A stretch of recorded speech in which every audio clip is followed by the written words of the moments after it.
Hola, vamos a continuar con los procesos del metabolismo de los carbohidratos. En este caso vamos a estar hablando sobre la gluconeogénesis.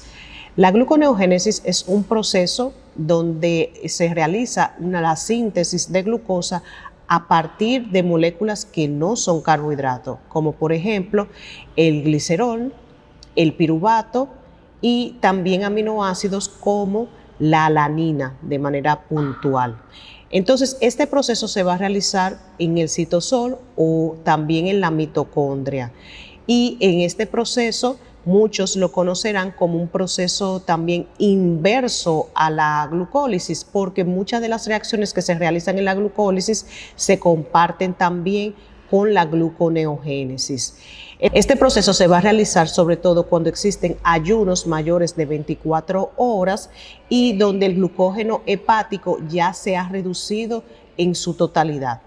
Este proceso es estimulado básicamente por el glucagón o por otra hormona como la epinefrina, y este proceso también va a producir energía. Básicamente se va a consumir 6 ATP. Aquí se va a consumir 6 ATP y se va a producir mayoritariamente, sobre todo a partir de los tejidos grasos o del tejido adiposo. Entonces, ¿cuáles serían los sustratos a partir de los cuales aquí vamos a sintetizar glucosa? El glicerol.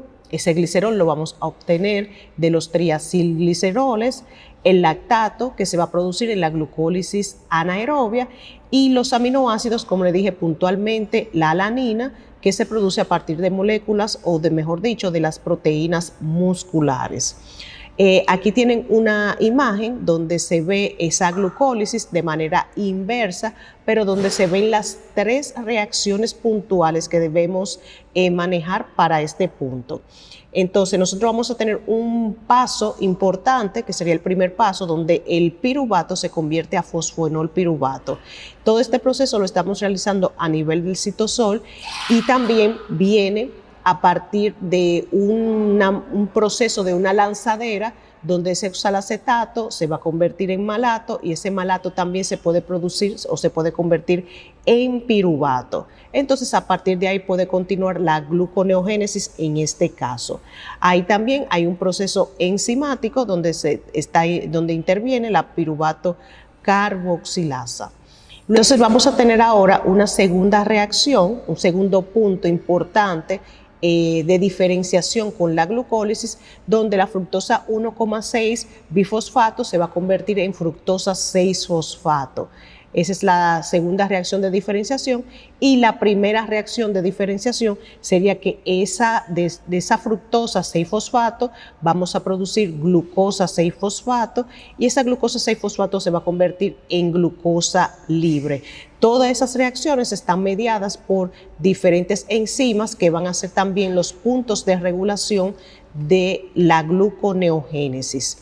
Entonces vamos a ver una serie de reacciones, como ya les he dicho, que estamos sintetizando glucosa a partir de sustancias que no provienen de los carbohidratos, y vamos a ver, por ejemplo, un ciclo que se produce aquí en este proceso, que es el ciclo de Cori, donde vamos a estar produciendo glucosa a partir del lactato en los tejidos hepáticos y en el tejido muscular. Ahí vemos cómo esa glucosa pasa a la sangre, luego pasa al músculo, se convierte en piruvato, ahí se convierte en lactato y hace una especie de ciclo entre el músculo, el hígado y la sangre para esa producción de esa glucosa que es necesaria para mantener justamente el músculo y todas sus funciones.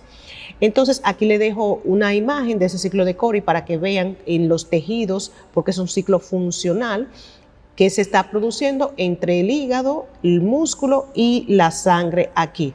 Mayoritariamente esto se va a producir durante actividades físicas intensas o en un ejercicio mediano también. Aquí hay una imagen sobre cómo el propionil-CoA también va a producir glucosa y cómo también se va a introducir al ciclo de Krebs a través de una molécula llamada succinil-CoA. Aquí hay otra imagen donde vemos que el glicerol, otra sustancia a partir de la cual se puede producir glucosa, vemos que ese glicerol se puede convertir en glicerol fosfato y ese glicerol fosfato también en otra triosa que es dihidroxiacetona fosfato. Esta reacción la habíamos visto en la glucólisis y a partir de una de estas triosas entonces se va a la producción de glucosa, que es lo que necesitamos para mantener el organismo. También a partir de ese aminoácido que habíamos mencionado, la alanina, también está la producción de glucosa. Aquí vemos el ciclo de la glucosa alanina, a partir del cual se va a producir esa glucosa y lo vamos a ver mayoritariamente en el hígado. Aquí vamos a ver la intervención de las enzimas transaminasas, que intervienen las dos enzimas transaminasas en este proceso para la producción de esa alanina, donde de esa alanina se va a producir piruvato, también se va a producir glutamato y a partir de ese piruvato también vamos a tener la producción de glucosa y de ese glutamato que también se produce ahí vamos también a ver la formación del ciclo de la urea y eso lo veremos en otro video más adelante.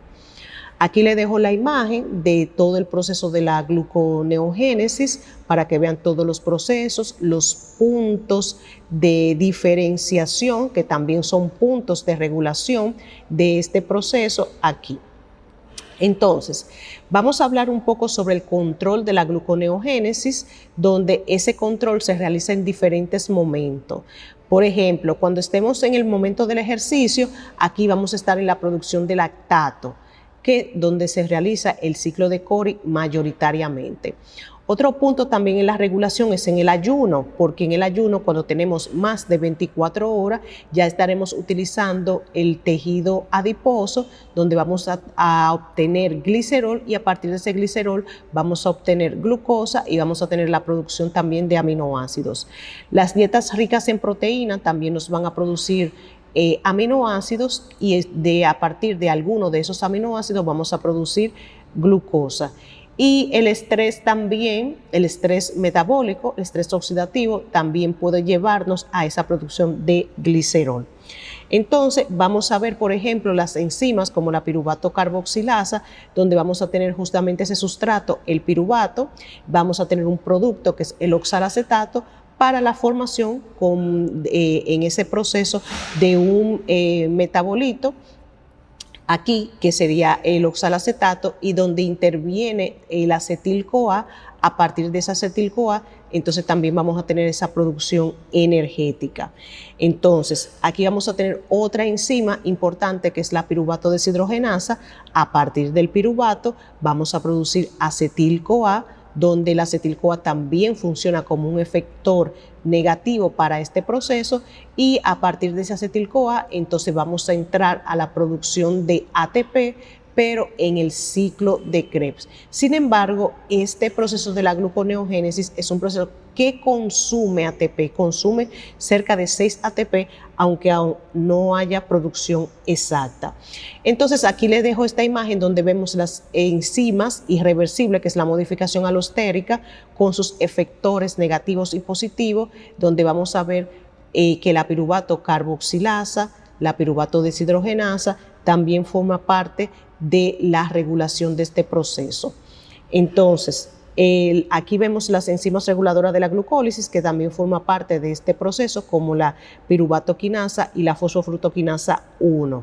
Entonces, el control del proceso de la gluconeogénesis tiene que hacerse en paralelo y en conjunto con la glucólisis, porque estas dos vías, estos dos procesos comparten reacciones y algunas de ellas serán comunes y otras serán diferentes, y esas que serán diferentes serán los puntos de regulación de cada una.